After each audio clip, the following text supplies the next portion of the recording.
Welcome to the Maine Basketball Rankings Podcast. I am your host, basketball data nerd Lucas McNelly. Today on the show, we are talking Class A. We are talking the value of your program. We are talking about the gap year Celtics and how they are suddenly very good. Jon Duke is here, as whenever we need to talk about the Celtics, Jon Duke comes on. We do that, but we get into a whole bunch of other stuff. So stick around for that. It's going to be great fun. Hit the subscribe button. Do all the things. This episode of the Maine Basketball Rankings Podcast is brought to you by Vertical Raise, one of the largest fundraising platforms in the country, now proudly helping teams, clubs, and programs across Maine. With Vertical Raise, your program can raise more money in less time. No selling, no collecting, just results. From new uniforms and better equipment to tourney trips and every fundraising need in between, Vertical Raise has a variety of campaigns to make it happen. Your main reps, Christie and DChase, are both coaches who know what it takes to run a great program at any sport, club, or grade level, and they understand how important fundraising is to make it happen. Schedule a call or email today and see how Vertical Raise can take your fundraising to the next level. Okay, so Jon Duke's going to be here in a minute. Always fun to talk to Jon, get into a lot of stuff. It's a meandering, fun conversation. We get pretty deep in the weeds at stretches, as you might imagine. But if you're the type of person who enjoys this podcast, you're really going to enjoy this one. So we want to talk a little bit about the drama this week with the coaching. Let me make sure I get these names right. Okay, so recording this Wednesday night. Tuesday, during the day, Brewers' Carl Parker resigns for personal reasons. And as I'm trying to confirm that it's actual news, John Bapp's Kris Bryant also resigned. So the rumor mill took off, as you might imagine. The rumor mill took off. You got two coaches on the very same day, like 5 days into the season. Who resigns 5 days into the season? They're both in the Bangor area. What's going on here? Are they connected? Is there something crazy going on? Yada, yada, yada. I go to a game Tuesday night. That's all anybody's talking about. That's all anyone's talking about online. Some information is starting to come out. There was a bunch of rumors that are not true. Some of them, I don't know. But there were a couple that were really weird that were definitely not true. And then today, which is Wednesday, Brewer named Mark Savage, I believe I got that name right, the new head coach. Aaron Newcomb was the interim coach for a game, and now Mark Savage is the new head coach. As of right now, John Baps, I don't believe, has named a new coach, but they also haven't released their schedule. So it might take, I don't know what the timeline is for that sort of thing. So a lot of drama. As always, there's always some sort of drama, and they are not connected. I can definitely tell you they're not connected. These two resignations just happen to happen on the same day. Very weird, but the rumor mill got itself going, as it always does, and yeah, that's what the rumor mill does. Okay, so if you are new here, make sure you subscribe wherever you're watching. YouTube, go on Facebook, do the thing. I'm seeing that my green screen is doing weird things behind me. Okay. Yeah, make sure you go to mainbasketballrankings.com, sign up for the free daily newsletter, then sign up, maybe subscribe to the varsity level thing. You get your better heel points, you get your predictions for each game, things like that. Yeah, so let's get to the conversation with Jon Duke. Okay, Jon Duke is here. Jon Duke is the original Celtics podcaster and the man behind the Camden Hills social media accounts. How's it going? Oh, jeez. I feel like I'm Lucas McNelly unmasked when you came forward on the Maine Basketball Rankings. I think most people can figure it out, but who know? But yeah. I was the worst kept secret in the state for a while, so I mean, it could be similar to that. Yeah, that might be true here as well. Yeah, it's fun. It's there's a line you can't cross, right? Because you're somewhat representing something bigger than yourself. Yeah, but you want to have a little humor. You want you got people on the sidelines who are, carrying big cameras and things, and you want people to laugh and have a good time, and ADs to have a good, you know, there's a lot of serious and not so fun stuff sometimes, but a little levity in the social media world kind of makes people happy. So I Yeah. try to bring that, and then just carpet bomb with, you know, we have a game tonight, and then we had a result from a game tonight, and then Hey, we do that. there's a lot of schools that can't handle that. So, Well, boosters. This is where boosters fill the void. That's what we yeah. try to do. So, And it's a great thing if you're like, at an age where you're not playing anymore and mhm. you don't have time to coach or whatever, or there's already a coach in place. And this is a way you can be additive and be part of it in a way and be part of a larger community. And I think the key is the additive part, right? Because Mm-hmm. there's no good if you're taking away from what's happening on the floor or the kids' experience or anything like that. Like that's there's no room for that, right? But Right. if you're additive, if you're trying to shine some light on kids that are in a program, and we do something where we do who's we've got a program right now. Nolan Ames is everyone's talking about Nolan. He's having a great season, a great senior year. He's doing everything he can. We got a girls program and a boys program who's really good. In addition Mm-hmm. to Nolan, being on that team, we have a girls program that's very strong. Went to the regional final. There's a lot of love there. I mean, Fialauka is finally getting some attention that she deserves. But there's 12, 13, 14, 16 kids on those teams, and so we try to rotate it on those game day posts to make sure everyone kind of gets their shine. We do the results. I show two kids. I Mm-hmm. show the high scorer, and I try to do like the who had the most rebounds or who's whatever. So because while no doubt the great players out there, that's my son calling right now, actually, Okay. from Sure. Yeah. CMCC. We're gonna just let him wait. He'll have to talk to his He mother, can but wait. he Yeah. can. He, They're talking basketball right now. He'd understand. yeah. But I I mean, think you he have. would. I think you're absolutely right that he would. Oh, there's no question. Yeah, absolutely. I'm talking. I'm talking with you. I'm talking to the podcast. Oh, I forget. Yeah. Yeah. But yeah, no. We try to. And you want to show. You want to live by what coaches say, right? Sometimes it is the kid with the most rebounds is the most impactful player on the floor, and sometimes because it's about winning, and sometimes social Mm-hmm. media is about the dunks. Sometimes it's the dunk technicals, I Lucas. love a Sometimes, dunk technical. Oh, I should tell you about this dunk technical. Off camera, I'll tell you about how great that dunk technical was.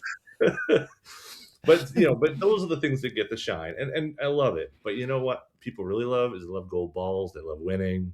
They Mm-hmm. love success, and I want those kids who had 4 steals to get some love. I want and the Camden Hills portion of the world, and Mm-hmm. I think if we all did that, maybe that's a good thing for the state of Maine basketball, and not just it's dunks and points per game. Right. And I think it's helpful to be and important to realize that or remind us that we're just having fun with it. And because there's some people who take it way too seriously and like just go into any Facebook comment thread and you'll find the people who are taking it way too seriously. And what I try to do is I try to have fun with it in a way. And then sometimes I maybe am having much fun or being not serious enough. And there's a line there. But, I think it's a bunch of high school kids playing basketball. This isn't like the war room. Yeah. I it the thing that you have to remember is, yeah, you're talking about an audience of 14 to 18-year-olds, right? Right. Like that's really what this is about. And it's Right. about kids who are, you know, just got their license, or, maybe they got their first job, or what, they're figuring out where to go to college. There's like this shouldn't be stress. It should No. be fun, exciting, cool. Hey, this is a good thing. This is a good thing. This is a good thing. There's no room for the negativity. There's enough negativity out there in this world. So let's just try to make it positive and just try. Hey, something good happened today. Let's talk about that. You Yeah. know, um, we This have kid had 4 steals. Well, isn't that great? exactly like we we had 2 sets of headshots for our kids. We did a media day. Mm-hmm. Landon Geis, who's a Camden Hills kid, who's doing stuff all over Southern Maine now because he's at USM. He did stuff for their Yeah. media day. He's doing stuff with Wyndham, and Landon did our media day, and we had two different headshots. One was serious, where they're like, really frowning and trying to, let the opponents know who's boss. And then when Yeah, they're yeah. smiling. So I try not to use the frowny ones or the grumpy ones on the losses and the smiley ones on the wins, because it's a win or loss, and ultimately, like even the successful teams, you're going to lose games. And Yeah. there was a great game in A South last night, as we're recording this, with Stanford and Wyndham, Oh um, yeah. two teams that are we saw a lot. Camden Hill saw a lot of Stanford in the offseason. They are for real, ladies and gentlemen. If you're not a believer, be a believer now. Get on the train now because they are Very good, good coach. so strong, good coach. Of course, most of the time we saw them in the fall, particularly. Coach Morgan wasn't part of the mix, but just so deep. So many kids who can dribble, shoot, pass, defend, just do a little bit of everything. So, if you haven't seen them yet, you're going to want to because they are fun to watch. Yeah, I gotta make a point of seeing them somehow. Were they at the South Portland tip off and I just missed them? I didn't see them there, but Were they there the day we before? were at Maybe. that late afternoon deal. Yeah. So we were so focused on facing Wyndham, and as I told you, Camden Hills hasn't has had a low ebb for a little bit. Yeah. We won our first playoff game in Class A 2 years ago, so now we're in a combined Class A, which is new and exciting Which and we'll get different. into. Yeah. Yeah, and so that then puts us in a spot where, but we hadn't been consistently good for a while too. Mm-hmm. And while Camden Hills won a ton in the '90s and the 2000s, early 2010s, it's been a while. We hadn't been to the tip off. That like I was telling Yeah. you, I don't know what I'm doing here. This is, but it's exciting and it's cool to be able to see the Wyndhams and the Portlands and the SoPos, and it's just it's unfamiliar territory for our program. So it's fun to see. Yeah, because the SoPo tip off tournament, Kevin Milligan was telling me it's basically invite only. Mm. And, you're not going to get invited if you're not at least an interesting team this year or a perennial contender or someone like that. He's not going to invite someone who I don't think I'm maybe speaking a little bit out of turn. I don't think they're going to invite someone they think is going to go 9-9. Yeah, and that's fair. Because what do you want? If you have a chance to win a gold ball, Mm-hmm. you want to get a chance before you get into whatever your region is and whatever your conference is, and how that you and Jay did a great job talking about how those conference schedules interact and sometimes work in regions and don't. But this is really your one of your few opportunities to really see, like, okay, what are we before we get started here? Yeah. And so that was really exciting. I mean, we play our fall ball experience. We play in the South because we get to see teams we don't usually play in Mm-hmm. both younger levels and beyond. But also, it's just good to be in SoCo and a different way things are called and so forth. Sure. And it's fun. It's a good eye opening experience. I hadn't seen Sanford up close since then, and we'd played them in the past, and they're definitely growing and building. And so, plus they're red and white, so you gotta love that. As a Camden There's Hills that. guy, you Yeah. gotta I respect mean, it. yeah, Yeah, you want to test yourself against a Wyndham, two-time defending state champions, and you're not going to get to play them during the regular season. So it's a perfect opportunity to go down, play 2 or 3 games. Even if you don't get to play Team X, you get to see them, and yeah, seeing them in person is worth quite a lot. And yeah, I this is my second year going to that because I don't know why I didn't go before. And I'm like, yeah, this is just every year now. I'm going to that tournament for at yeah, least a little bit to see a couple teams. Just sort of, I tried to look at like a 5 hour window, and I was like, what's the 5 hour window where I can see the most teams that look really interesting to me that I won't maybe be able to see. And of course, I got to see Madomic play somebody, and a couple things like that. And then so I was like, oh, Madawaska, definitely got to see Madawaska. yeah. No, absolutely right. The opportunities to see Quinn Pelletier and that team are few for those of us in the mid coast, right? But Mm-hmm.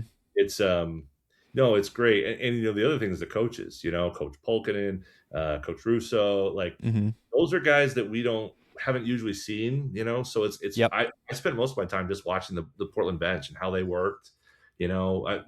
We've seen Russ Bartlett. We know what he does. He's very Mm-hmm. he's a very good coach. But there's just different ways and different mannerisms and different styles. And so it was a really fun, interesting trip.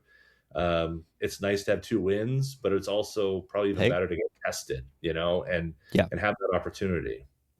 Yeah, and for me, it's good to just talk to coaches like on the sidelines and Yep. just hit up a couple people and like you sort of get. And I wish I had done the podcast with Jay after that because I had a Mm. better idea of who's good and who's not good, and in especially in like A South and B South and places like that. But yeah, it's really fun, and it's a it's a real sense of community before the tournament where you get to see everybody because we don't have. You remember when we had the Christmas tournaments, like the real Christmas tournaments, like that was I feel like that a little bit, and so I guess I'll probably go to the one at the Expo this year.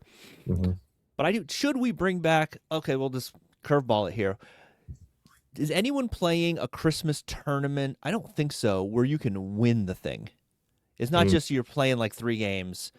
Like in the '90s, you could win the tournament, Right. and you might have to play a bunch of games, but you could. But I think maybe it's from the MPA rules of how many non-countable games you can play. Yeah, I think that's right. Yeah, because we've got so Cayman Hills is part of the Capital City tournament Mm-hmm. that Maine's and company put on. It's a great show. I mean, TJ is you should have if you haven't had TJ on, you should have him on because I've tried. there's so many different things he needs to. So yeah, when I if Yeah, I see him when Cayman Hills plays Coney, I know probably Benami plays Coney, right? You may see him. yeah, we Uh, play them in the regular season. see what we can do to it. Just he's got so many different stories and history Mm-hmm. and lineage. But they do a great job at the Capital City tournament. But you get one game, Yeah. so it's what with the way the schedule is now. There's a number of A teams that we play once, and Mm-hmm. so for example, this was a situation. So Cayman Hills is facing Mount Blue in that tournament. Um, and for boys and girls, and so one side is gonna give up a home game, and Mm-hmm. the other, and vice versa. It's also not a bad idea for a team from Farmington and a team from Rockport to maybe meet halfway, right? So Yeah, that's right. that's not a bad thing either. Especially if it's snowing. Exactly. Yeah. Yeah. So, but that's yeah. I mean, you're right. I miss those. I think that Yeah. was a bonding experience, kind of mid-season, breaks things up a little bit before you get into the January push for seeding and There everything were else. T-shirts, and I love a T-shirt. You do love a t-shirt. I love a T-shirt. I'm gonna just bring up my lumberjack shirt that I've got on right now. I've got So to jealous of this shirt. want to take note of that. I do have. I'm gonna wait till we get halfway through them. I change shirts. Like I'm gonna. Cher. I've got to run one underneath it. So I'm I gonna. guess it's more of a Taylor Swift thing now. Is the reference? I'm dating myself by the Cher mid-show costume change. That's more of a Taylor Swift thing now, right? Yeah, you're right. Or Yeah. Vanna White. Or Vanna White would change during every commercial break too. I Would think she that. really? I think that I remember that. Yeah. Huh. I don't Again, remember that. I'm more of a Jeopardy than a Wheel of Fortune Yeah, guy. I'm more of a So, Jeopardy guy too. Yeah. but and Alex never changed his tie in between No. regular Jeopardy and double Jeopardy. So Have you been seeing the Ken Jennings pre-show stuff that they've been posting on social media where he's like no. taking questions from the crowd? Oh, And he said someone asked him like if he does bar trivia ever, and he goes, "Why? So I can go and stomp some hoes?" And then he said wow. basically, he's like, if he does bar trivia now, if he wins, everybody's upset, and if he Yeah. loses, everybody's upset, and Yeah. so it's really not worth it. I get that. Yeah, I see his point. I think it'd be kind of cool to bring a ringer like that every so it would often. be. But I mean, he was on the Millionaire Show right. and the Celebrity Yeah. Millionaire, and he brought Matt Damon on, so Yes. like a reverse ringer. That was fun. That was fun. And of course, then they got the Kimmel thing with Matt Mm-hmm. Damon, which is always good. But Yeah, yeah, no, I like Ken Jennings. I like that change. That was a good move. I'm glad he's the guy yeah, there. So he's good. All right, so I want to pivot a little bit. Let's go back to the South Portland tip-off thing. When yeah, the talk of the South Portland tip-off thing, and really the early season, has been the freshmen. Mhm. And you said, and I have this quote here. Let me grab it. You said, none of these kids are any good at all. This is the full quote. I could take any of them one-on-one, no problem. Come at me, bro. That was the quote. I wrote it down here on this blank piece of paper. Have you amended your thoughts on the freshman yet? that sounds like me. It does, yeah. Who knows me? It sounds like me. No, look, I just, it's more of a reaction to the reaction. So my point to Lucas was, for those who were not part of the two-way conversation that occurred on the baseline of, anyway, there's always this like, we got to talk about the freshmen. We got to talk about the freshmen, and I don't want to take away from any individual player or whatever that might be, but there's always this like, oh my gosh, the freshmen, and there are amazing players. I mean, I grew up. I sort of coached against and had my teams lose to Cooper Flag and Ace Flag more times I care to remember. And there are freshmen who are amazing. I mean, Carter Braithwaite, great player. The Pelletier kid. I mean, there's talent. Kalen Watkins. Yeah, exactly. Yeah, Kalen Watkins. I mean, but there's. I don't want to leave out anybody by not, because that's always how this thing's. I got mentioned. I don't want to do that.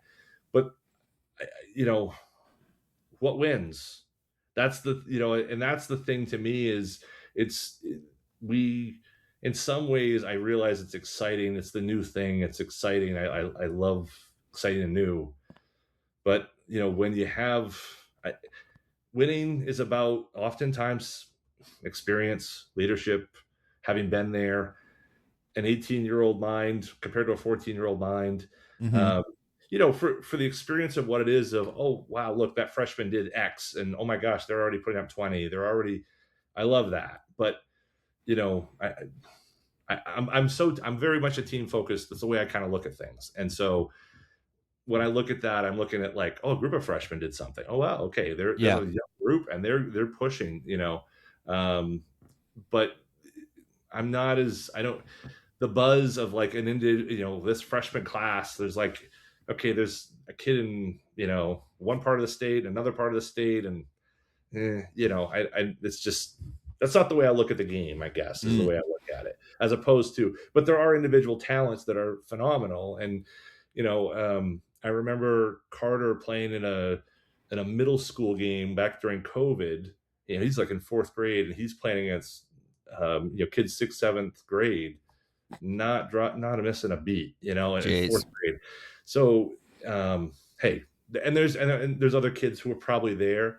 But what I also what doesn't get talked about enough is the kids who grow, who maybe are 4'0", 100, and become something as seniors. Yeah. Because the work and the hard work and the intensity, it doesn't only happen from 6th grade to 8th grade or 6th grade to 9th grade. The kids who can come in and say, okay, I figure this thing out and I'm going to build. That's the stuff we got to celebrate too, some way. I'm not taking away anything from freshmen who are doing great, but let's celebrate the kids who are like going from, I'm not even sure this kid can tie his shoes when they're 14 to 8 by 18, they're all conference or, all state, I can think of a couple of those. Absolutely. And those kids, they deserve a lot of respect, because there's a lot of reasons when you're 14 years old, you're not good at something, to step away from it. And the kids who stick with it and turn them into themselves into something that, people like you and I are talking about on a podcast. We're in our mid 40s, and you know what I mean? Like that's very mature of us. Very mature of us. Yes. Very sweet.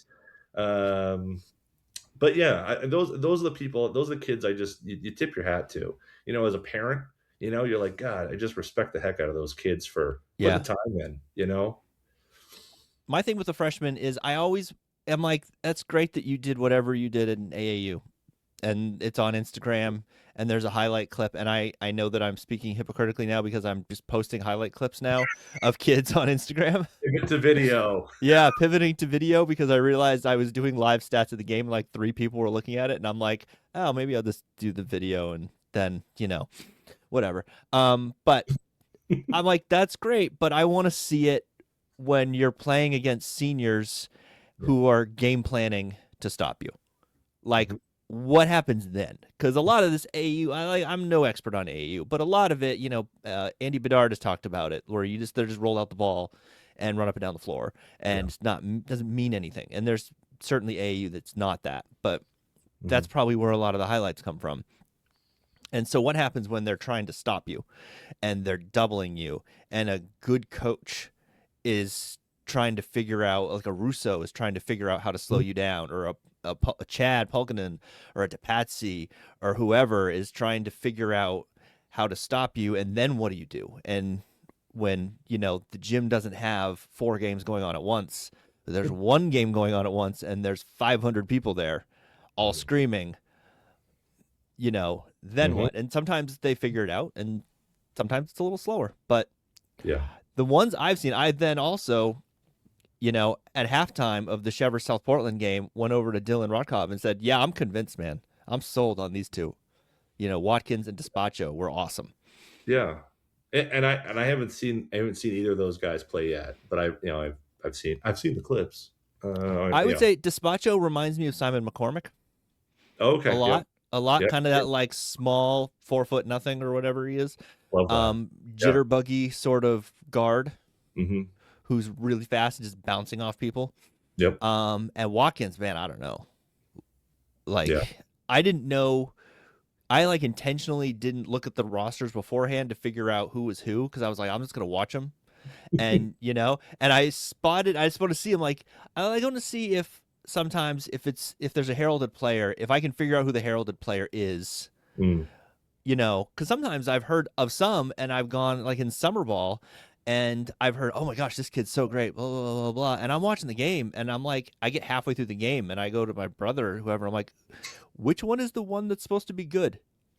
Yeah. And he's like, that one. I'm like, okay, all right.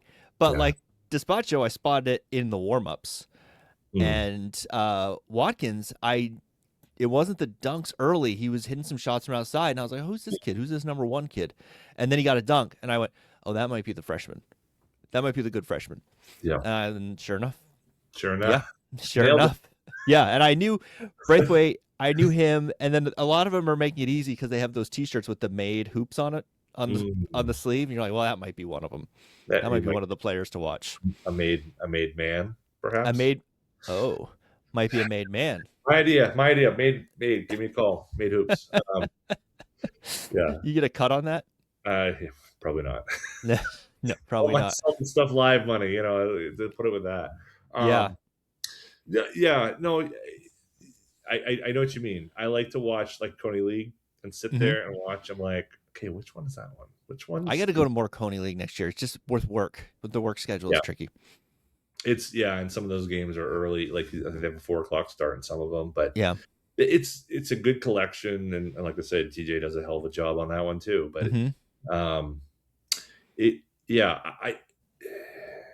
I think that individual play. Like I'm just. I don't know. I think I'm just old. Maybe is what it is. Maybe. I mean, you are old. I am old. This is it's official. Yeah, you just put it in a little thing under with my name, old.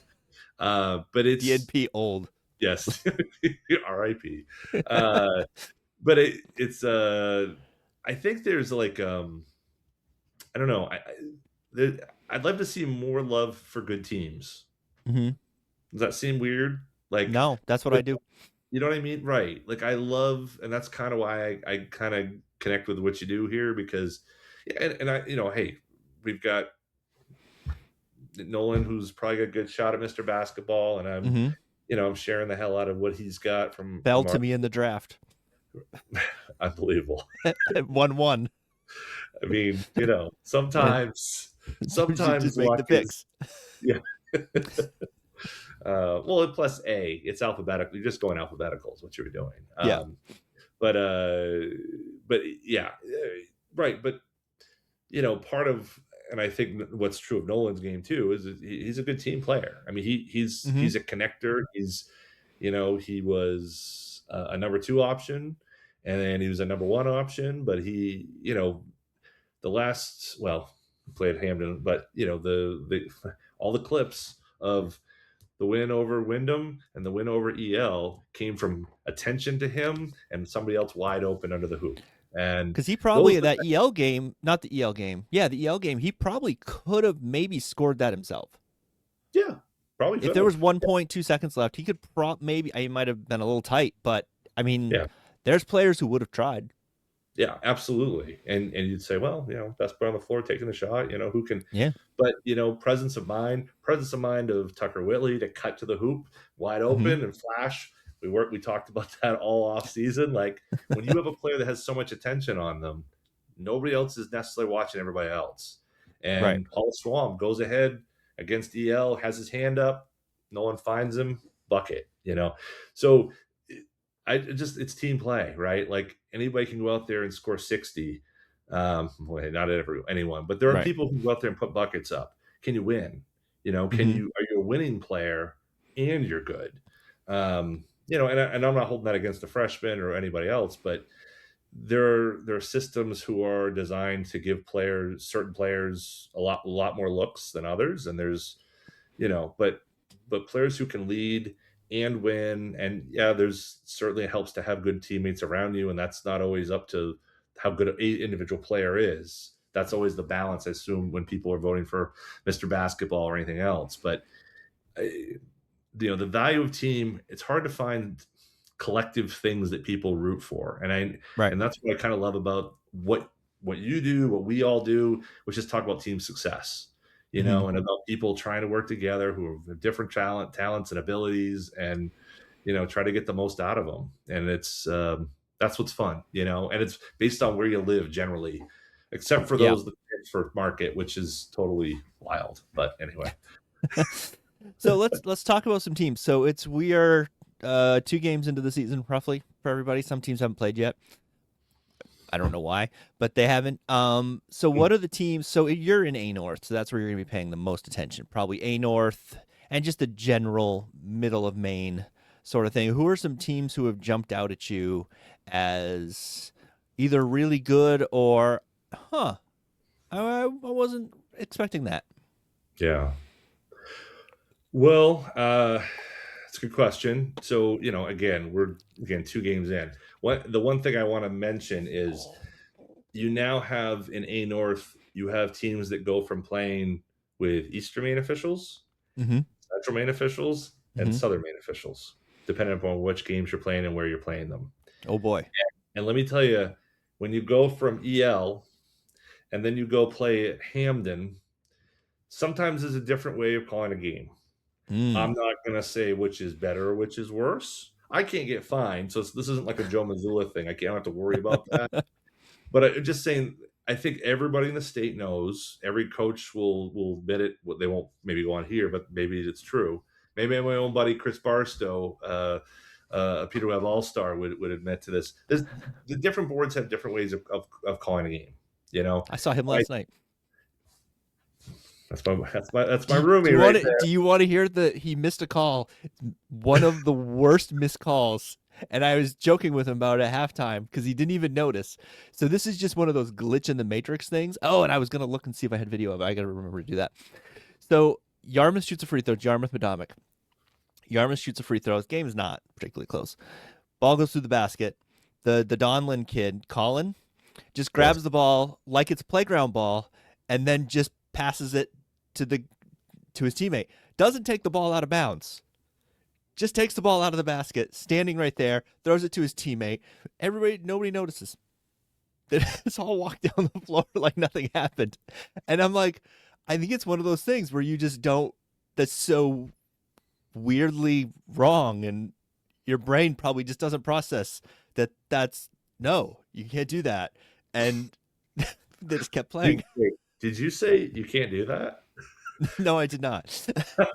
Yes, I did. But I think I'm the only person in the gym who noticed because I Yeah, was standing right on the baseline. And I was just like, he didn't take the ball out of bounds. It was just like a pickup game where he's like, yeah, all right. that's hilarious. And then I told Chris about it at halftime. He goes, was that my call? I was like, it might have been. Might have been.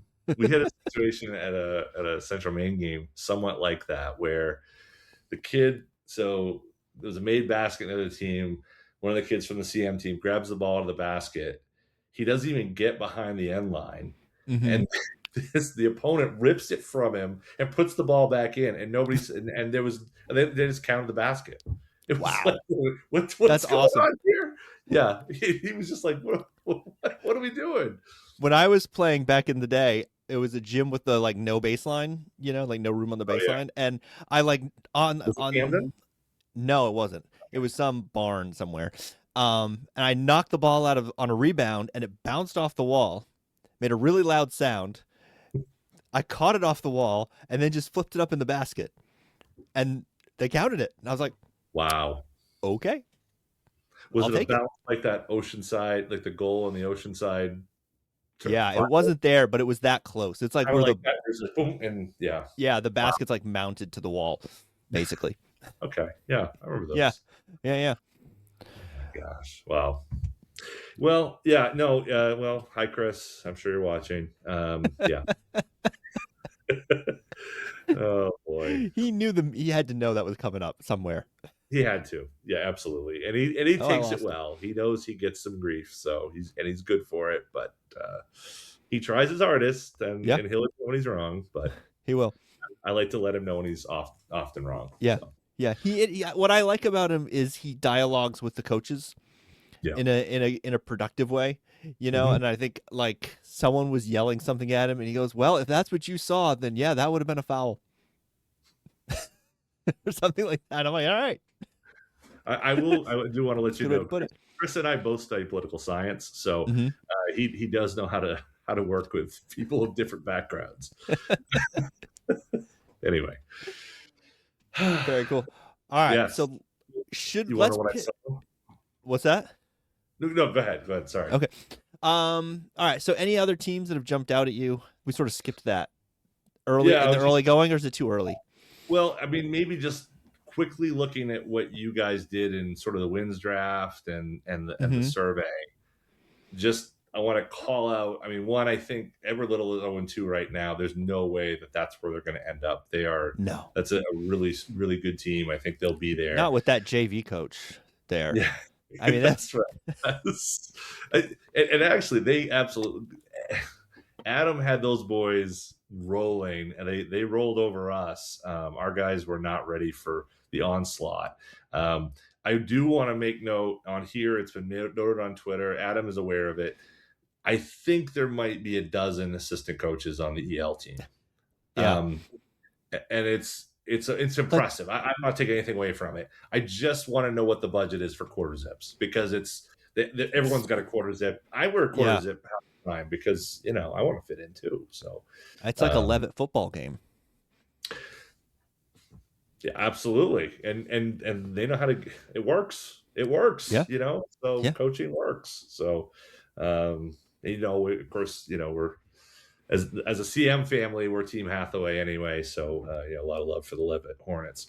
Um, Yeah, but so yeah, I would mention right now 0-2. There's no way they end up down there. Um, I think that there's two teams that I would mention in terms of A North that maybe haven't gotten a lot of attention. I think you've got in Skowhegan, Mm. which is a team that Cayman Hills is going to face tomorrow night. You got new coaching staff. They're playing very scrappy. They've won both of their games. They won their first game 64-37 over Brewer, who obviously That had was the surprise of one of the absolutely. big surprise. Yep. And then Oxford Hills, they beat 65-44. But, I think that there is, we saw them in the summer. They work hard, new coach, new system, so, I'm right now, Coach Gabriel's holding practice for the boys. I hope he's telling them they're going to, he usually does a really good job on his scouting report. They will be active. And we saw it all Coney League, and I'm sure that won't be any different. The other team I just would mention as well is Mount Blue. I think Mm. Mount Blue has. I think you guys in the poll they were like sixth or seventh or They something. were Or pretty low. yeah, they they've got a number of kids, younger players who are strong. Evan Drake, who's I think a sophomore, really strong kid, good getting downhill, but can shoot. I mean, they've got a strong 2-3 zone, or I guess I don't know if it's a 2-3, but Coach Norton, he's got them playing tough, and Hmm. if you can't pass around a 2-3, you're gonna have a hard time with Mount Blue. And there's a lot of teams that we're teaching kids to be able to handle and do 1,000 dribble moves. We're not doing as great of a job as a society of basketball, Hmm. culture of passing through and dealing with zone teams. There's Um, NBA teams who can't figure it out. exactly right. I mean, the Celtics brain broke for like 3 seasons playing Miami, Yeah. and Oh, what would jeez. go to a zone. So I think that that's a team to really to key in on. Again, we only faced them once at the Capital City deal, but I think they're going to have a strong year. So, but it that's not who knows what happens with Brewer now with a new coach. Uh, Yeah. that I will be mean, interesting. without speculating really on anything, you I don't know. Do you throw out that Skowhegan Brewer score because maybe there was stuff going on. Yeah, Like I don't know anything. yeah. I I just don't. know who the new coach is, but Yeah, you know maybe the coaches. Who knows? There's clearly something was going on. So, and I'm sure we'll find out eventually. But right. maybe they weren't 100% locked in on opening night. Yeah, right. And that's and I'll say this, there's a boost that you see with new coaches, younger coaches that sort of invigorate Mm-hmm. things. When Coach Gabriel came on in 2024, that we were a team that was a 500 team. We ended up going, and I think we were fourth or fifth that year. Won our first playoff game in Class A and got played Hamden, lost that game, but a team that went to the final. But it's those are the types of things that that new energy. There is a different generation of coaches who are coming up, and Mm-hmm. kids, and I think there's connections that are being made, coach to player, that people my age, or in some cases, it's too old. You're too old to coach. Somebody in their 30s is going to connect with a kid at their 16 better than Yeah. 47 year old. So It's I very, don't this guy's very depressing. sorry, yeah, old. Again, this is like that's the theme of this one. It sucks to be old, but I do think Brewer could be kind of reinvigorated by it. Mm-hmm. I also want to mention 2-0 Bangor, who has struggled for the last few years, and we're headed up to Bangor on Saturday, so looking forward to see that. That's probably the first game that Camden Hills basketball has played in Bangor, so that should be a lot of fun. At least a while. It, I don't think we've ever played Edward Little, and I don't think we've ever played Bangor. Really? I think so, Huh. because we've never been Class A. Do you, So, you like weren't even, Madonna, oh, right. Cause you weren't even class A in the 4. yeah, right. No, we were Cause right. Madomic We petitioned up, I'm pretty sure, in the yes, 90s when they right, had Josh Nash, right. And and we played a stayed B. bunch of people. Hmm. We stayed B. Rockland was A for a period of time in the 80s. Mm-hmm. But Camden was always a B school when with the 4 classes, and so never played Bangor, never played Edward Little. Lewiston is on our schedule, Oxford Hills. So it's a really it's kind of fun, kind of exciting, kind of interesting to go to new gyms, and okay, where do I park, and where Yeah. how Do good's you the have, concessions here, all that sort of thing. do you have a record? Does Camden's got, I'm assuming, a record, like a historical record of this stuff, right? Because when I know Madomic does, because Jeff Kinney put it together. And so when Madomic played Yarmouth in the regional final a couple years ago, that was the first ever basketball game between Mm, Yarmouth and Madomic Valley, boys or girls. wow, that's a, And which is it's a great time to do it in a regional final. And now mm, they play every year for some reason. yeah, I know, that's So great. who knows? Well, 2 good programs. I mean, really, Yeah. that's Yarmouth's had some real good success lately, and obviously, as much as it pains me to say good things about Madomic, they're all true. It's a hell of a program. I won't. But you'll make sure Nick DePatsy doesn't see this, right? Because Nick he won't will. watch this. No. Thank No. God. I'm Good. sure no one will send it to Nick for sure.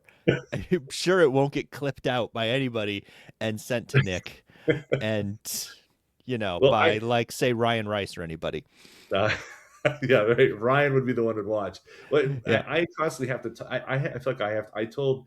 So his Nicholas does. He referees a lot of the Yep. Central Maine basketball games, and I told him I need some money. I need. Can you give me your game check, because Nick keeps texting myself about how Madomic's going to go 2-16. Oh, we're bad. We can't win anything. We're never gonna.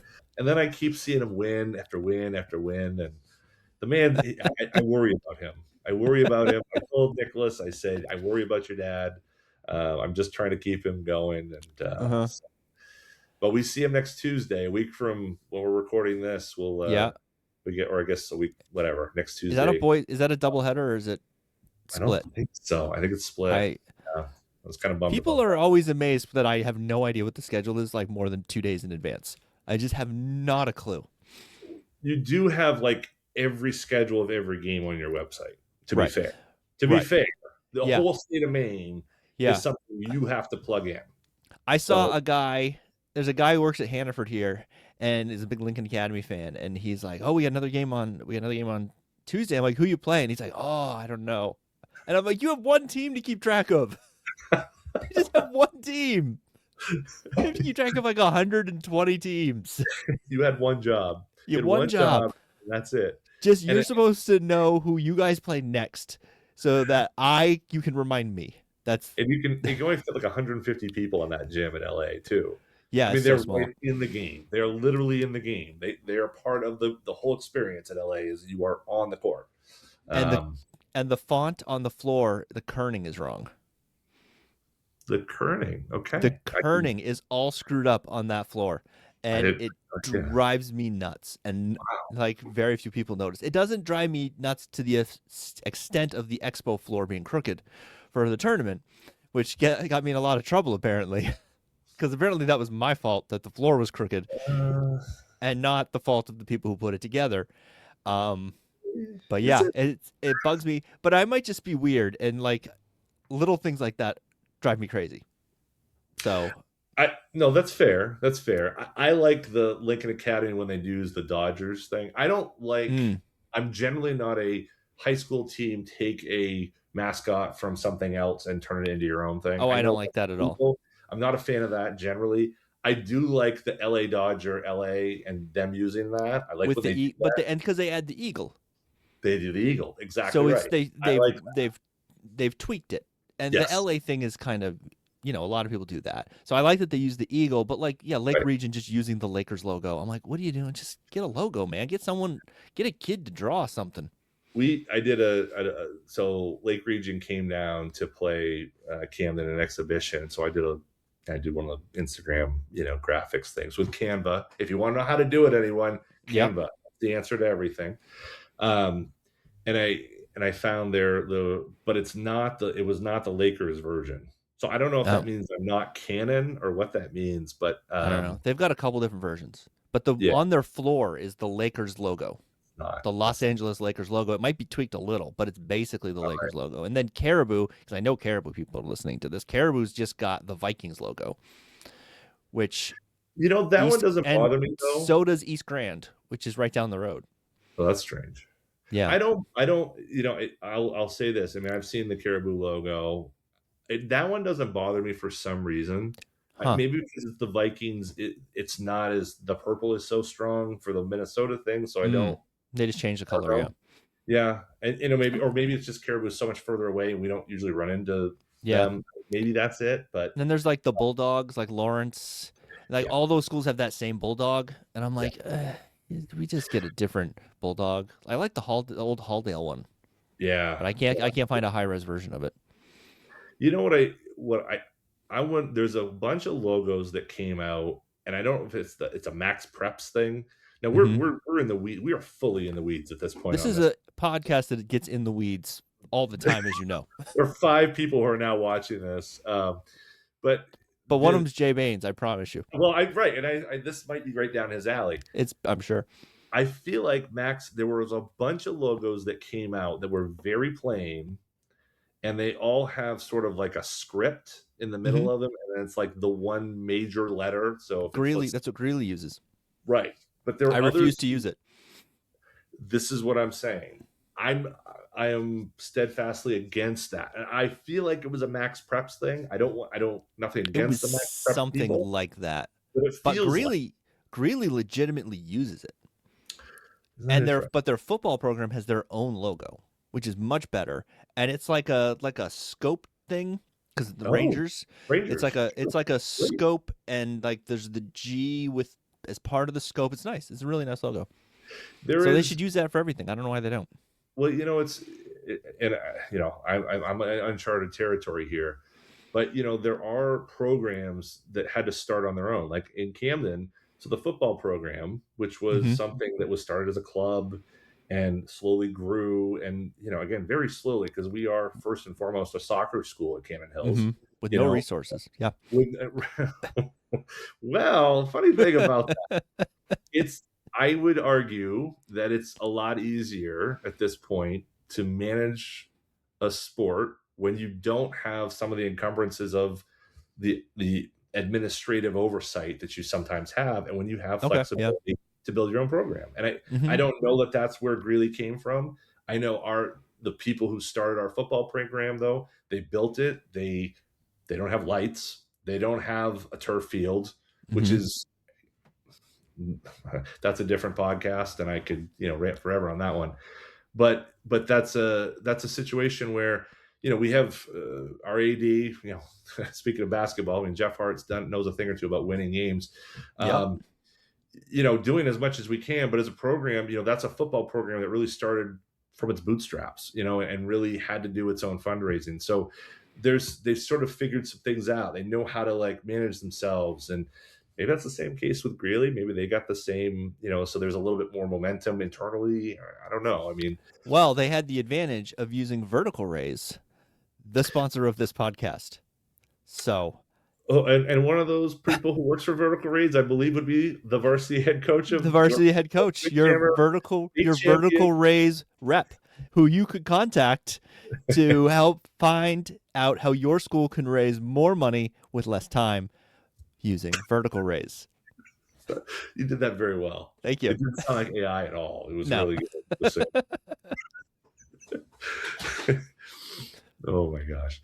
Well, yeah, no. Yep. So yes, I mean, bad logos out there everywhere. Yeah, So I think I'm gonna start making T-shirts with some of these logos and just see what happens, see who stops me. like this, right? Like So, that, that can't be licensed. I mean, that's got to be why they're selling them like hotcakes, right? Yeah, yeah. Oh, I've got it. We're 45 minutes in. Hold on, I gotta go. Okay, yeah, you got to do your costume change. There you go. I gotta go for the CM. If I don't, The Mustangs. Coach Gagne will. I'm wearing under this Yeah, I mean, a 5K shirt from the Monkey Butt 5K, which is rest in peace. that It was won't. in, it was That in won't Warren. get blocked on YouTube, will it? No, I don't know. It might. Who knows? Yeah. Yeah, yeah. I think if you could do one logo where you could make a Renegade shirt, what would it be? Is it like a current one or is it a past one? Put you on the spot here. I love those websites that do like the old, like like chain stores, like Lavertier's or Zayre's or Brad. Oh, I remember Zayre's. Yeah, I love that stuff. Like I'm nostalgia is, that's because you're old. It's a drug. Exactly. This is the problem, right? I mean, look, what are my pictures behind me? I got the 86 Celtics and I got Bird. I mean, what does this tell you, right? I'm living in the past, for God's sakes. The Celtics one looks crooked, by the way. It probably might be. This is, but yeah. So, boy, which one would I pick? There's so many. Sports logo, you think? I mean, no, Maine High School logo. Maine High School. Man,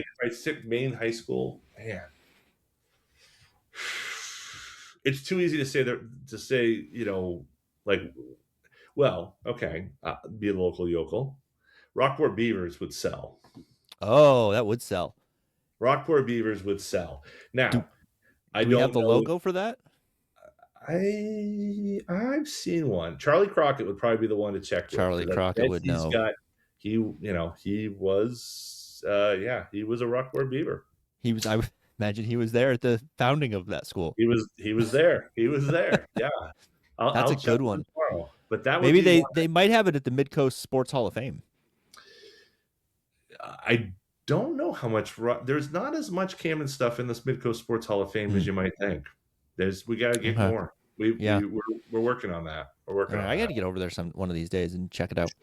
Yeah, absolutely. That's a good one. Yeah, I would love to see if there's a Waldoboro Blue Jays one from the old Waldoboro High School. If there's a logo, nice. I love that. That would be amazing. I love the Blue Jay. I love the Toronto Blue Jay. I I could never wear it because I'm too much of a Red Sox fan to like Yeah. go there. But if I was like an agnostic, I can wear any sport type thing, I would wear Blue Jays stuff. Yeah. They always have good stuff. Or maybe there's the old numbers with the 3 lines like to create the number. Like, oh man, that was. I bet there's an awesome one in the county of like a school that's no longer around and had like just a killer logo. Yeah, absolutely. Like I think the Dyer Brook or something. You know, is there a check mark of every time Dyer Brook comes up on the podcast? There's if not, it but there doesn't could come be. up every podcast, I don't think you publish. So the problem is that we have a hunting camp there. So like it's I have a great affinity for Dyer Brook and Island Falls. As one should. I've been through there. It's lovely country. It's lovely. I want to be the unofficial Maine basketball rankings ombudsman because I don't actually have a real role other than I'm just the ombudsman. Every once in a while I'll come in, you get like Michael Hoffer in and be like, actually, Lucas, just to issue a correction. A Cameron Hills person should be that for the Madomic base. Yeah. You know what I mean? I feel like it just keeps us fair. all balanced. That's fair. Yeah, it keeps from going off the rails. Right. We keep each other balanced. Yeah, because it could be worse. If there was an Oceanside person in here as well, I mean, because really, we're very early into the season, and I'm already running on energy drinks and fumes, and so it's not going to get better. Really, it's just going to get wilder. The DM the other day that said I'm already at bring my laptop to work stage of the season, and we're like one game in for most teams. Mm-hmm. Yeah, I'm worried about the longevity. I'm worried about the week of. Yeah, I'm already sick, and it's Friday, and now we've got the S games before. Yeah. I'm already starting on my airborne routine. Yeah, I've already gone through a bottle of airborne.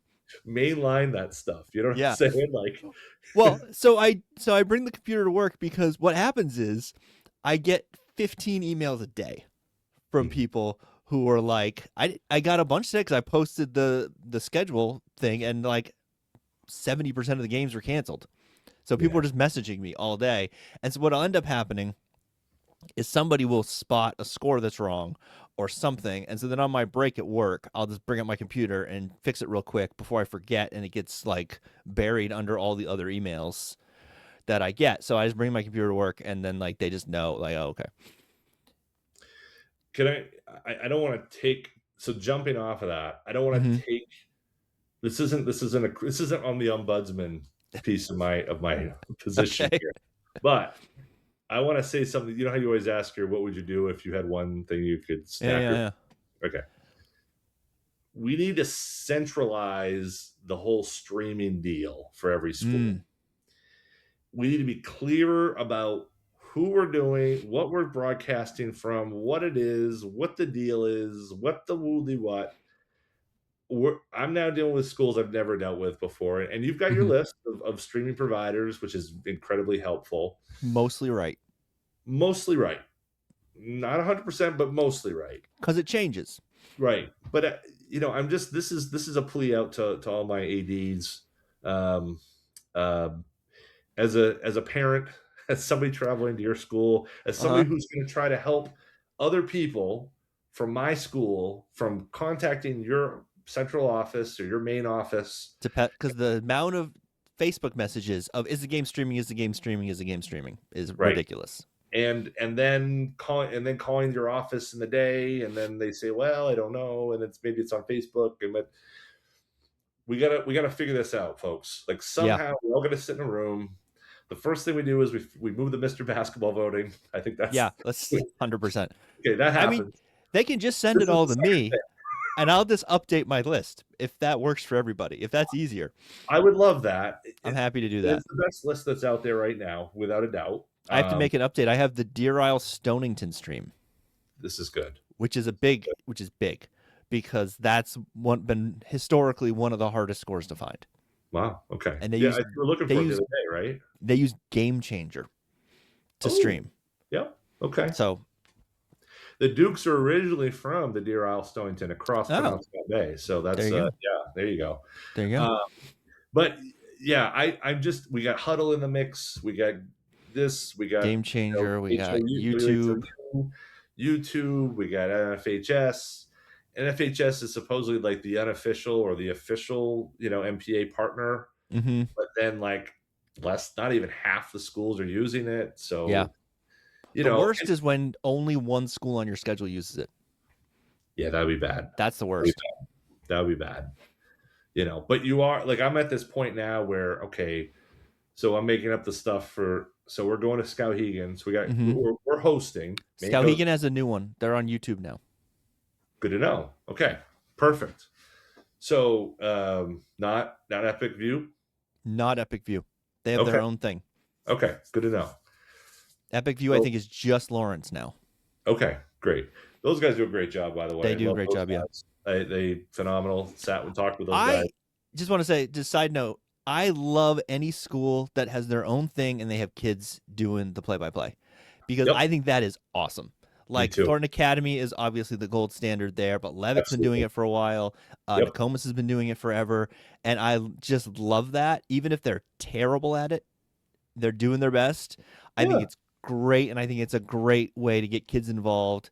And it's so much easier now with streaming and YouTube and all that. And I think that everyone should go around and subscribe to all of these YouTube streams that teams are using because why not? Like that doesn't cost anything. Gorham too, right? Does it Gorham? Gorham? Yep. Yeah. Yep. They do a good one. There's a bunch of them. Cameron Rockport used to be, Charlie Crockett used, when he was a teacher there, he used to have student-led, students on the cameras, students doing production, I did it for a little bit. And that, you're right. No, it's a, you're part of the program. You're part of the show. You're part of, why not? Yeah. And it's no one, yes, there have been some bad behaviors on people who are broadcasting. No. That's in public. We've all seen that. But you know what? Honestly, like, if a kid's doing it, they're trying, like, who's going to be upset about, you know what I mean? Like, it's I've heard worse from parents. Right. I've heard worse from adults broadcasting games where I'm just like, dude, 100%. What are you doing? 100%. Like, that's a kid, man. Yeah. Like, and you can't even pronounce their name. Like, that's probably not a coincidence, right? No, that's not a coincidence. No, because that's pretty easy. Yeah. That's pretty easy to figure out. I just, we are in an era now, and I understand why there's so many things get added to an 80s plate. Like, it's ridiculous. Like, parents, speaking of parents, talking about, coaches or this and that and the other. But yeah, you got to be kind of like a executive producer of a TV show, kind of sort of as well. And if you can have a huddle camera that works, great. Like, just let the thing go, pay the bucks to huddle, let them do their thing. NFHS, let them do their thing, whatever it is. But like, a little consistency on this would be like super duper. Like, but if you can, I mean, the huddle thing is very basic. If you can, it doesn't take much to level up from that and to do a thing where you have a scoreboard and things like that. I mean, there's those huddle streams. Like, there was this school during COVID that had a huddle stream, and it was like in another town. Yeah. Remember, it was a red and white gym, and but you mean the one that was all the way back here? That was the one. But to be fair, it wasn't huddle. It was like that was a COVID thing. Yeah. Yeah, it was a COVID thing. It was awful. There's some of those, and then there's some that are like, Greenville does a broadcast with kids on it, and then you've got there's like, I think it's Vinyl Haven does it where they sometimes will pan to the scoreboard and sometimes they won't. And you're just like, I've done a couple where I have to like sort of recreate the score. I have to like sort of score the last 3 minutes of the game to get the final score. I'll mea culpa on this one. We are one of those gyms where we have the NFHS, and at present, I don't know if it's fixed yet, but at the little corner of the screen where the scoreboard's supposed to be, our second camera that's supposed to doing that isn't set up right now to work. So that's not great. We were in Hamden last night. Guess what? Same deal. It's these schools aren't set up to be like, TV producers. Like it's its own thing. But you're right. If you have like some energy, I mean, there's a class that's doing it or whatever, like that would be the best way to sort of, Because you know who's good at figuring out technology? Who's kids. That? Yeah, high school students are real good at figuring out technology. let's just not put it on vertical format and do Oh the dear God. pixel. Yeah. Let's just not put it all on. I Yeah. know you're on TikTok. Let's put the highlights on TikTok.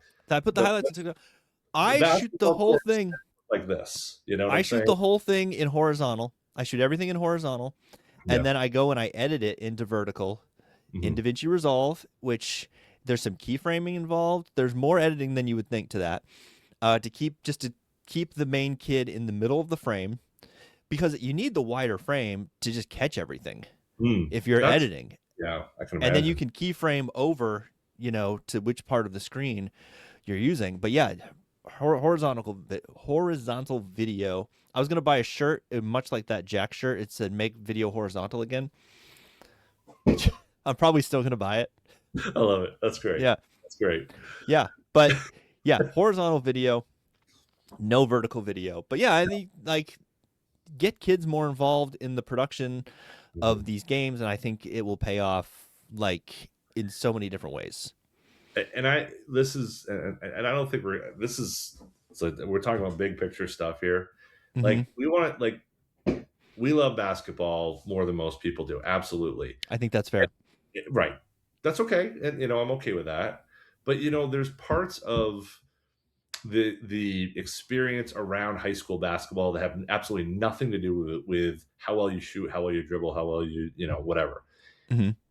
We have, pep bands, right? Jay is obviously Yep, there's nothing like a pep band. Nothing like love a it. pep band. If you can get so you've got kids who are in the music program, you got kids who are in tech theater, you got kids who are involved in video production, you get your whole school kind of wrapped into how all that works. And then you know what? You can carry that forward, and your wrestling program could also benefit from it because you know what? We had a Hmm. pep band that played for wrestling sometimes. That's You awesome.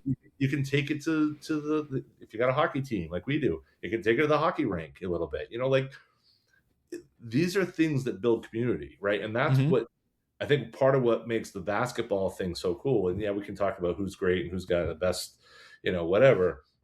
But what makes basketball happen in Maine is it brings the communities together, Hmm. and that's what our communities and our schools need. Like you said, like there's all these like Camden is a town of great means, but a lot of what's being done right now is on the basis of what administrators have time for, on top of Hmm. Yep. doing schedule and everything else, and what booster groups do.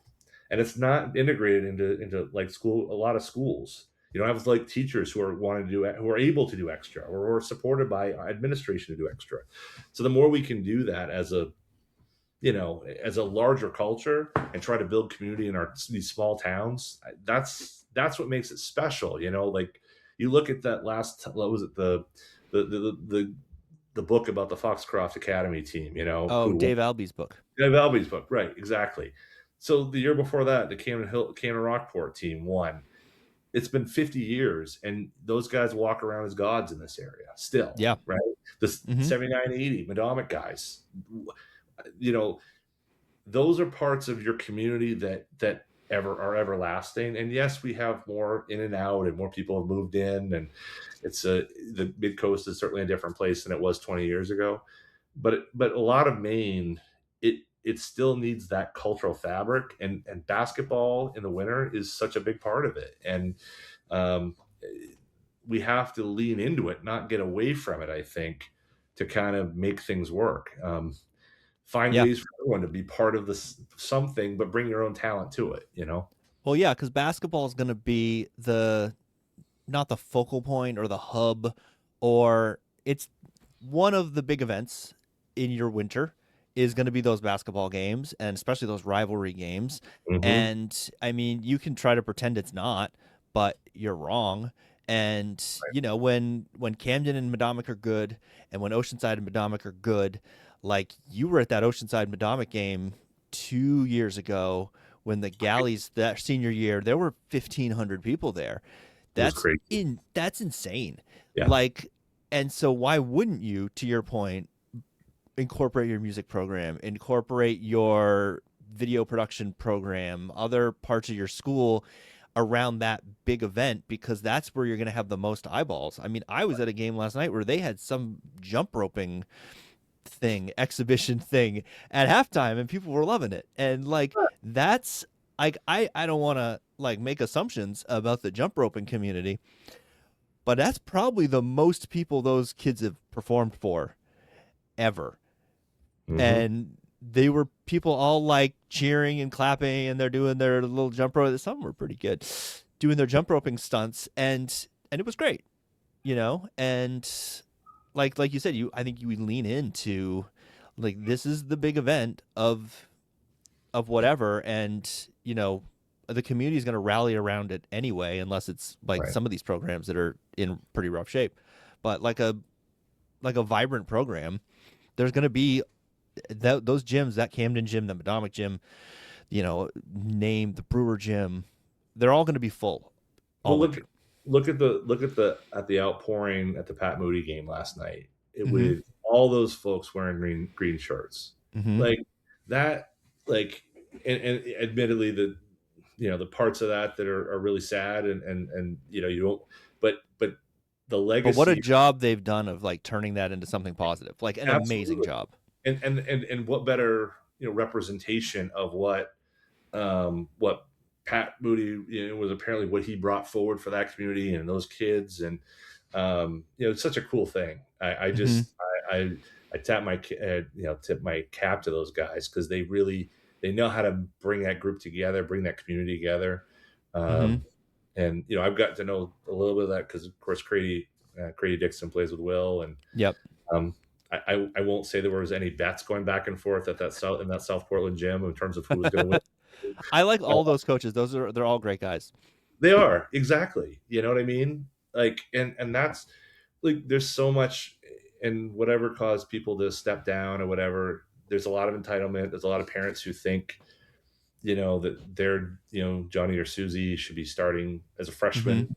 Mm-hmm. Going back to the freshman thing, like my freshman should be, on Yeah. varsity, and it's hard. You got four classes of kids who all want to be on varsity basketball player. They all Mm-hmm. want to be the star. They all want to score 20. They all want to be, have the Instagram post. It just doesn't happen for everybody, and you got to work towards it. And that's Yeah. okay.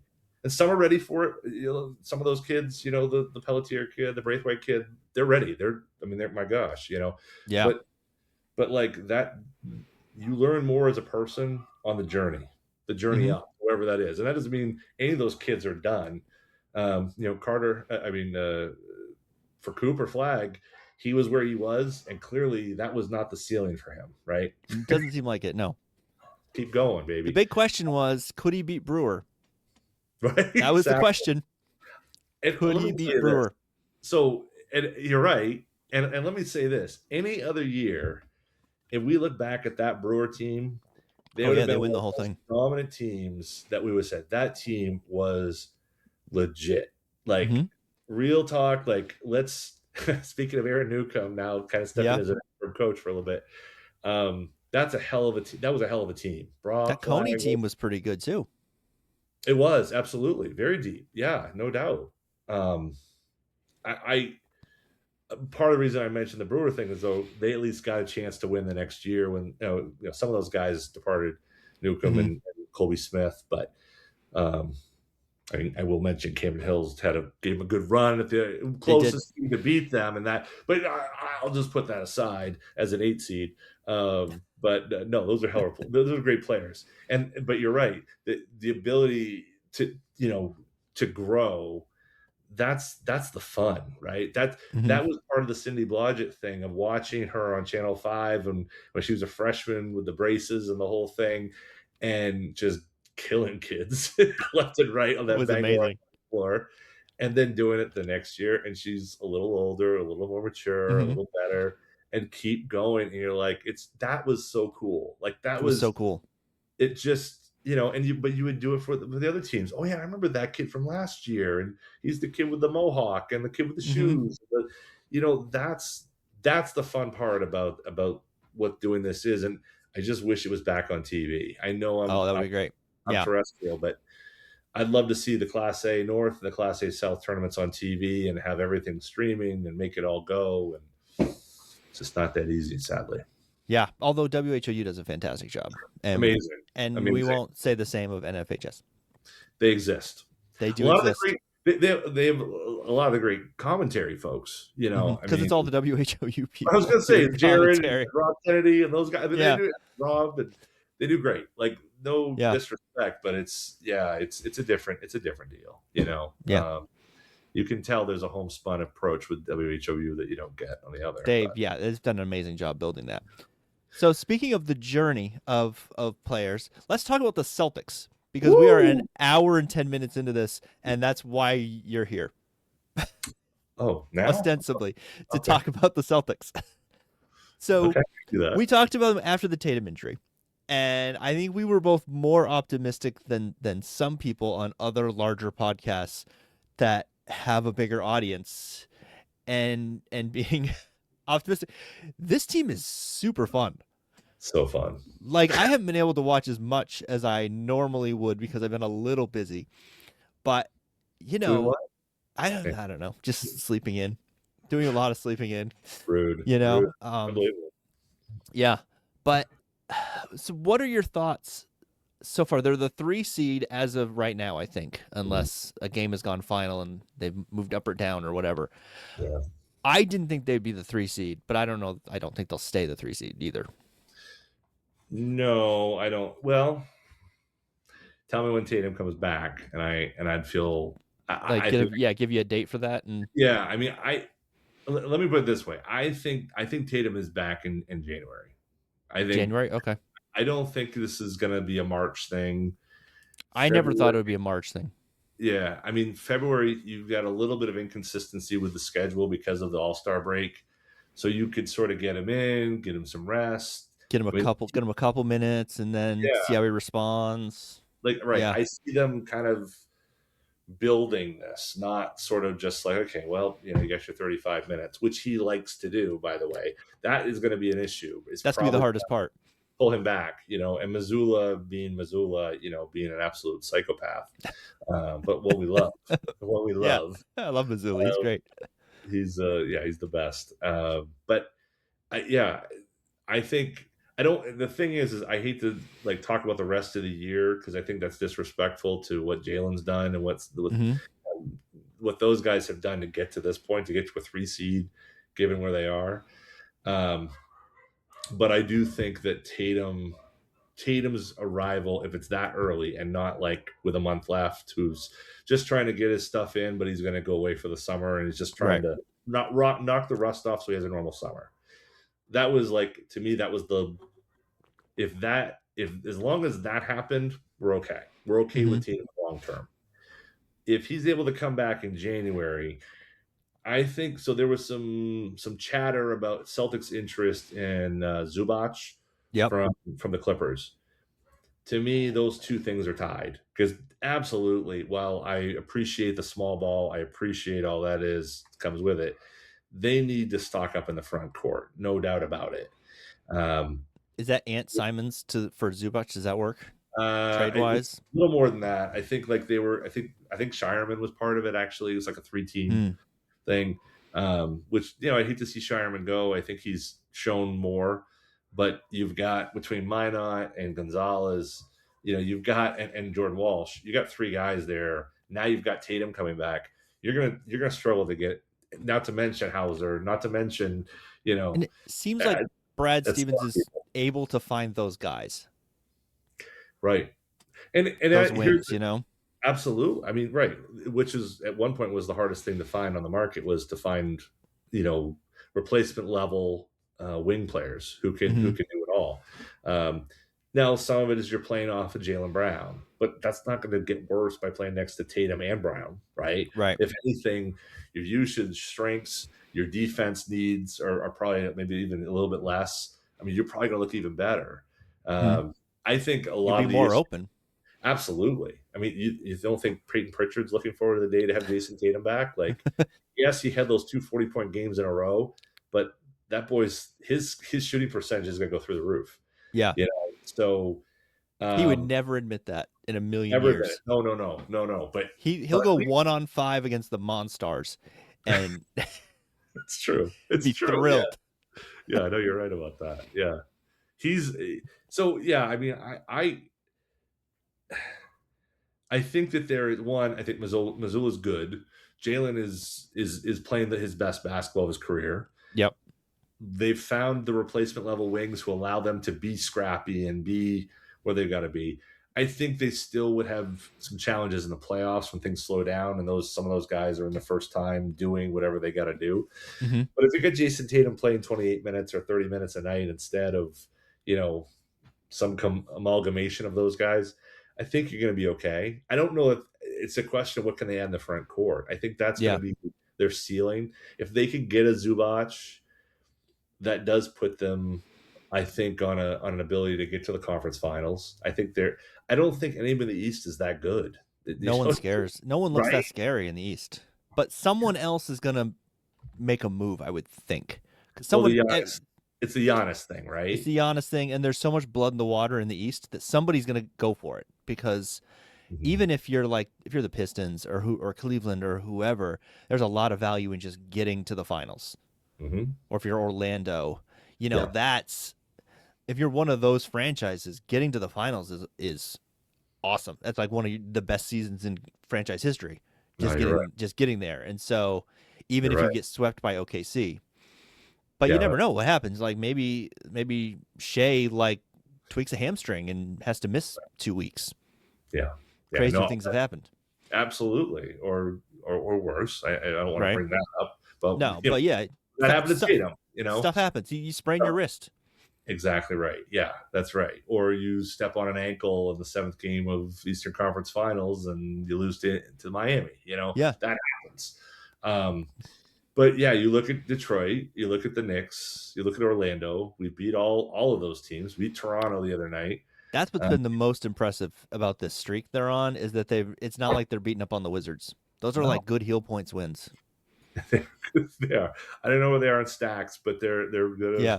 They're good heel point wins. A lot of points there. What's their Crabtree? What's their no? But you're right. Those are now. You look out west, and I grant you that the Thunder are playing a level of basketball that few have played at. Mm-hmm. But if you go back a year ago, if we were doing this podcast talking about the Celtics, we would have said, "Damn, how are they going to lose? They're so strong, blah blah." Things happen fast, and I like my chance. I'm not saying I would say, "Oh, they're definitely going to beat them," but I do think that once you get outside the Thunder, there's holes in everybody else in the West. So 100%. It's a long season, and when you play a long season back to, and then you get another season right after it. The Celtics are a great example of that. Drew was always nursing something. We had Kristaps had whatever. Yeah, right. Like whatever that was. It was not good, Bob. And now Atlanta's looking to dump him, which is wild. That's crazy. One, thank God for Brad Stevens. Thank God for Joe Mazzulla. Thank God that Bill Chisholm bought the team, and he isn't an insane person like some of these new owners elsewhere. You've got with those 3 guys stability and smarts and knowing how to do it. And I think it's just now it's a question of can they get enough talent, especially in the front court, to be able to play against the teams that have good big men. Yes, you beat New York that has Cat, but to me, Cat is I'm not a Cat guy. I just don't. Not either. Yeah. But the Giannis move is coming. Something's happening there. To me, if I'm New York, I would pull the trigger on that all day. I think New York is the place for him. If they can make it, if they can find a trade that works. Yeah. With the aprons and all that nonsense. Right. That's the hard part, right? With the new stuff. And that's the thing with the Celtics. Like, it's going to be really hard to add those bigs, I think. But, right now you look at the landscape of what's out there. And I think you are going to see that there's going to be a big middle class over the next few years. Whatever happens with OKC, eventually it will. They'll come down eventually. Right. But Boston had its sort of reckoning with that. and now we're third in the East. Yeah. What the heck? Well, one Uh, of the things I think I should have I didn't go back and rewatch it, but I think one of the things we talked about in whenever that was that if they can in this gap year find some pieces, on the fringes, your Katas, your Minots, your Jordan Walshes, then that's really super valuable. So then my question to you is, which one of those emerging people has most surprised you? um, Or which one do you think is the most, maybe that's two questions. Which one is the most real and like ooh, going forward when they're contenders again and are still in the rotation?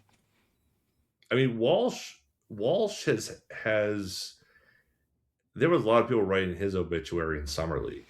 Mm-hmm. He was teed up in terms of his how many years he's been in the league and how many years in terms of being in the system, that he was teed up to have sort of like that first good um, year. Like, okay, now I'm a rotation guy. He was Mm-hmm. teed up for that, and he didn't sort of show in the summer league, and then Looked terrible in the early, summer league. didn't do great sort of earlier in the year, and then he had his Hauser moment, and now he's a guy. He's definitely a guy.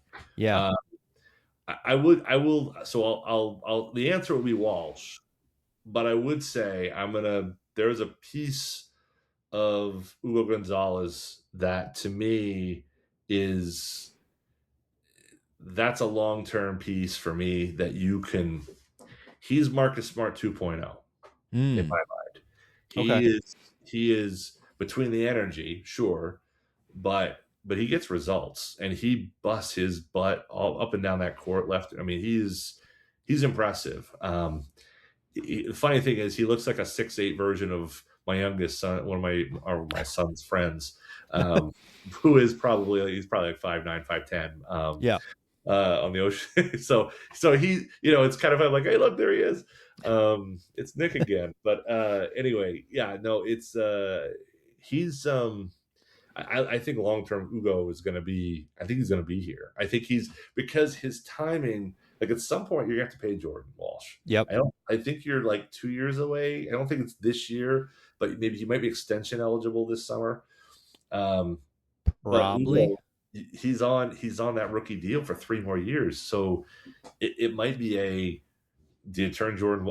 As crazy as this sounds, he's like 4 weeks into a great NBA, a decent NBA career, and I'm like, Mm-hmm. ooh, what can they turn Jordan Walsh into? What can they But flip that's him not for? where this league is right now. You know, Yeah. I you think know, I've been most impressed with Kada really. but I was also higher on Kada than almost anybody, I think, going into the season because I just loved his energy and I loved the rebounding and the shot blocking. And I just felt like if he could figure it out a little bit, Mm-hmm. he would be really valuable.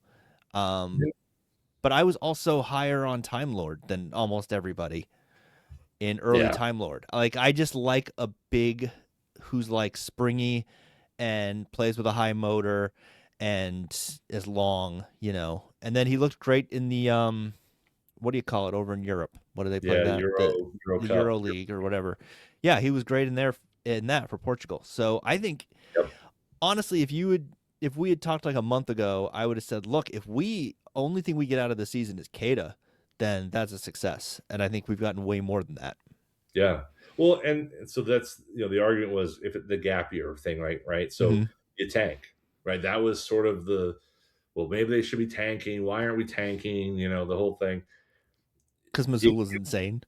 what's that? Because Missoula's insane. Well, Missoula's insane. That's he.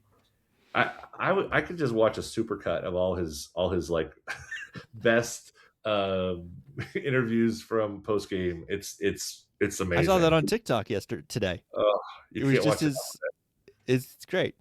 I love it. It's amazing. I could watch it all the time. It's kind of like it's the Belichick stuff, but it's even more biting and more Yep. sarcastic and more. Yeah.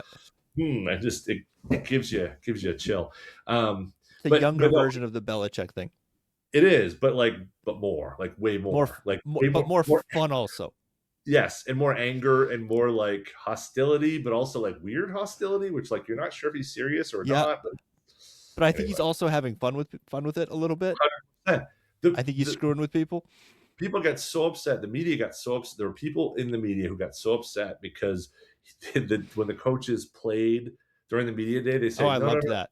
you're gonna play us first, and they like beat him like 56 to like 2 or something. Yeah. I mean, that was the greatest thing. And he was like, I liked it, and I like you guys even more now because of it. But some Yeah. people are like, how can he do this to them? I'm like, oh my God, this is ridiculous. Anyway, the larger point though was they could have tanked, right? They could Mm-hmm. have said, you know what, we're gonna sell off all our assets, we're gonna take Ant, we're gonna future picks, whatever. And instead, they're trying to win, they're trying to develop. So now these guys are ready to support Tatum now that he's ready earlier. Mm-hmm. And not only that, so if you took Minot, Ugo Gonzalez, Queta, Jordan Walsh, what could you get for how high a draft pick could you get for the four of them? Because that's what you're saying, right? Is Yeah. I'm not going to develop these guys. I'm going to basically suck for the next 82 games, flush a year of Jaylen Brown's max deal down the drain. Flush a Let year, Derek White. right, right, who was in his 30s, Mm-hmm. and you're going to be like, well, let's see what happens. Or you try to win. Now you get all that value. I mean, real trade value out of those guys, low cost guys who are Yep. wings, who can shoot, defend, do a little bit of everything. Like that's far more valuable than the 10th pick in the draft or the Or you 12th, keep them. or you keep them. Like, Right. John, what would you have to pay for Minot right now on the open market? God. 8 a year? Yeah, I was going to say 8 to 10, at Something least, like that. and it could be 15 before we get to April. Yeah. And he's in the mix, but he's kind of behind Walsh now. But you've also Ugo's in there. Like Mm-hmm. it's it's impressive what Oklahoma City's doing, but I'll be team Brad Stevens till my last day because that guy is unbelievable, and Oh Presti's yeah. amazing too. But when you trade away Paul George and get a billion picks, and he's hit on him. Don't get me wrong, but Oh yeah, yeah. love Brad. So He's the best. I think they've got a good chance. I think they could get to the conference finals, especially if Tatum comes back. If not, it's probably it might be a one opening round, and they don't get further. But But hey, they that's something. That's better than being the Wizards. that's what I'm thinking, right? And then you go into the summer clean slate. You just want to make sure Tatum's healthy. Like that's the most important thing for the team going forward. If you get to the conference finals and lose or whatever, and Tatum is not right, but you get there, Yeah. But getting Tatum and Brown back to that level, then you've got a supporting cast around him. You go into next year, you can spend as much, you can spend what you need to, spend your capital to get those bigs back in to support Queta and whoever else. Mm-hmm. Now you're talking. Now you And got something for next year, and you're also OKC is one more year closer to when they have to cash out. That's coming. exactly. Someone's texting me. Oh no, that's nothing. My dog's barking, and I'm trying to figure out if someone's actually letting the dog in or they're trying to let him freeze to death. But Oh, we'll see. We'll see. It's children, it's children. I do. Uh, I do. all right. I should probably let you go. We're at an hour and a half. Well, Where can people can't really find you other than at a Camden Hills game? no, They I'm the can man. follow Camden Hills on all the social media platforms. You can hear me yelling on an NFHS feed camera near you, um, letting Chris Barstow know he missed yet another call. Yeah. Um, I'll love Chris. I'll love. No, but I'm at every Camden Hills boys game for sure, and really, it's looking forward to the season, see where it ends up, and and I'll also be at Central Maine Community College. I need to do this. Yep. CM Mustangs. I've won 11 games in a row. Have they Most now? in their conference, yes. They will be. Wow. This will be 1-2 on the 20th of December at CM Kirk Hall.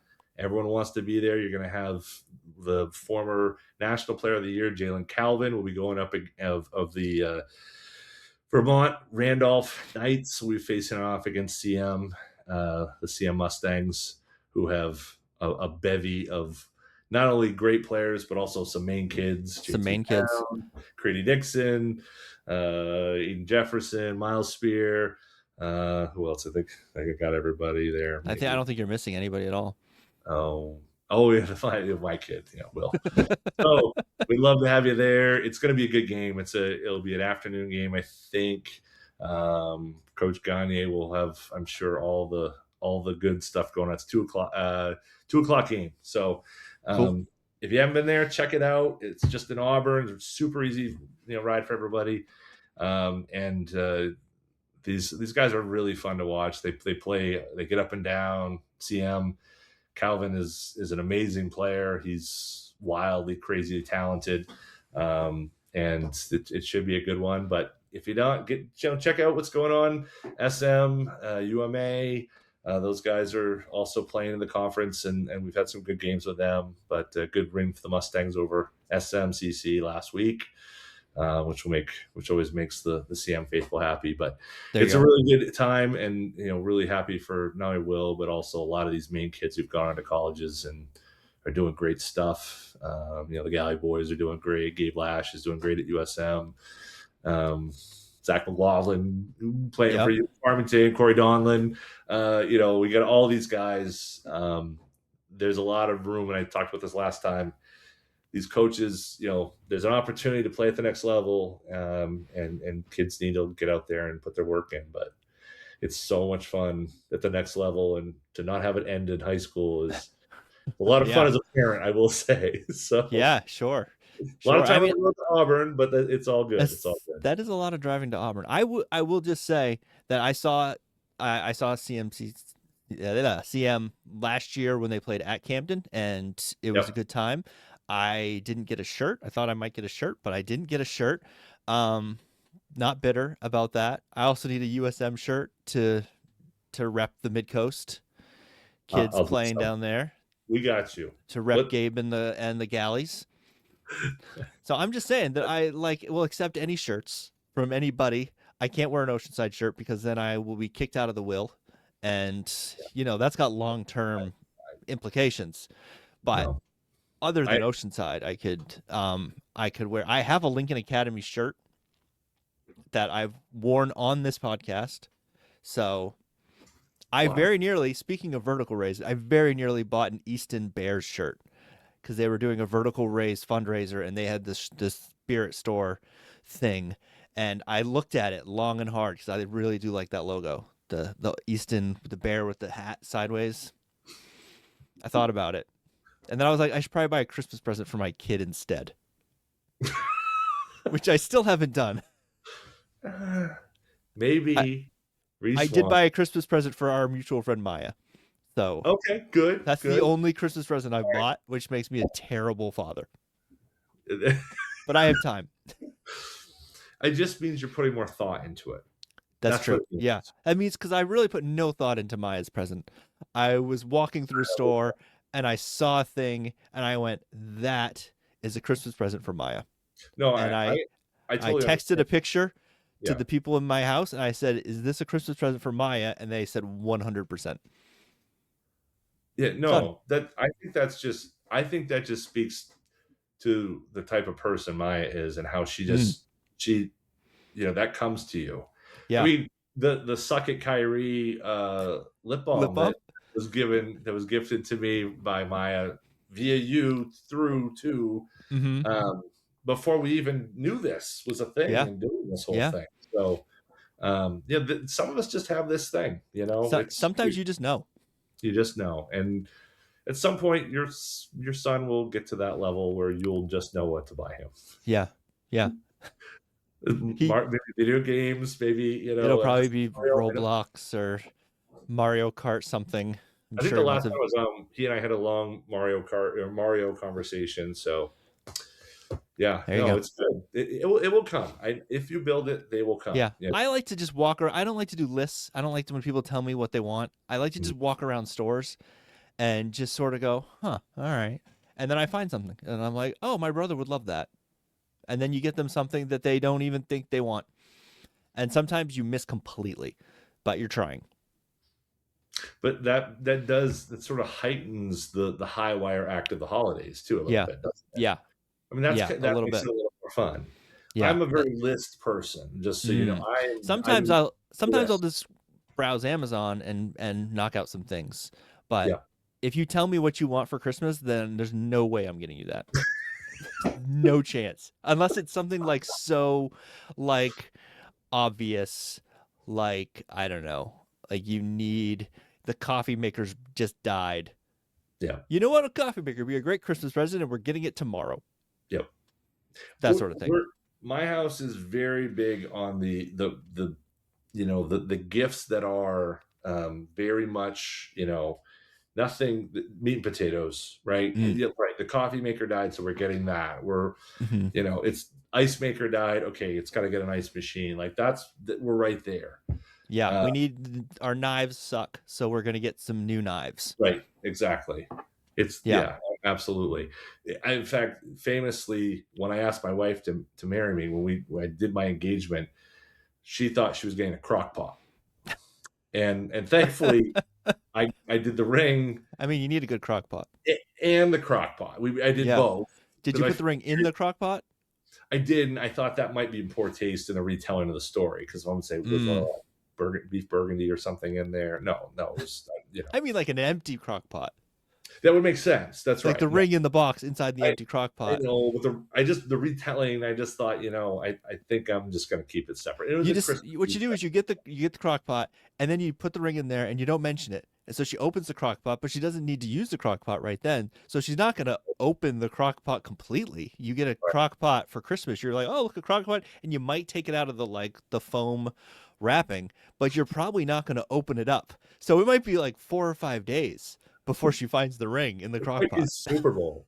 Hey, Yeah, we're it gonna might make be some things for Super Bowl. Hey, what's this? What's this ring? I Yeah. mean, I like it. that's really what K's and Jared and all those other places are selling. So I That's don't what see. they're missing. Yeah, every kiss begins with K. 6 weeks later or so, and when you're making some Swedish meatballs, I think that's how it works. Yeah.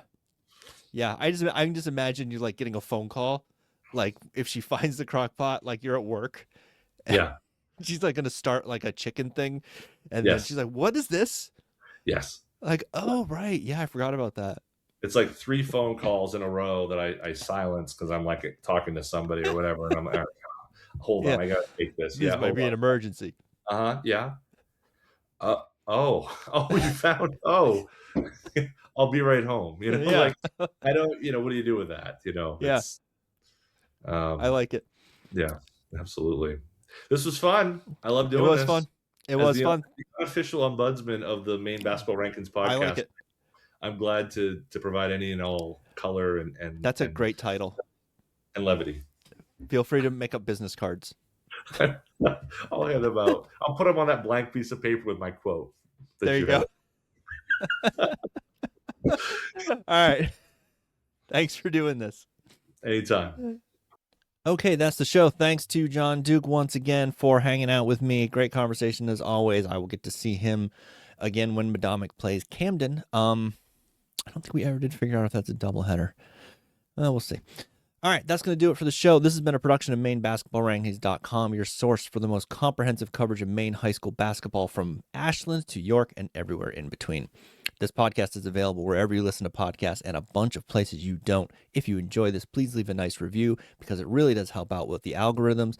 Tell your friends, tell your enemies. Thanks for listening.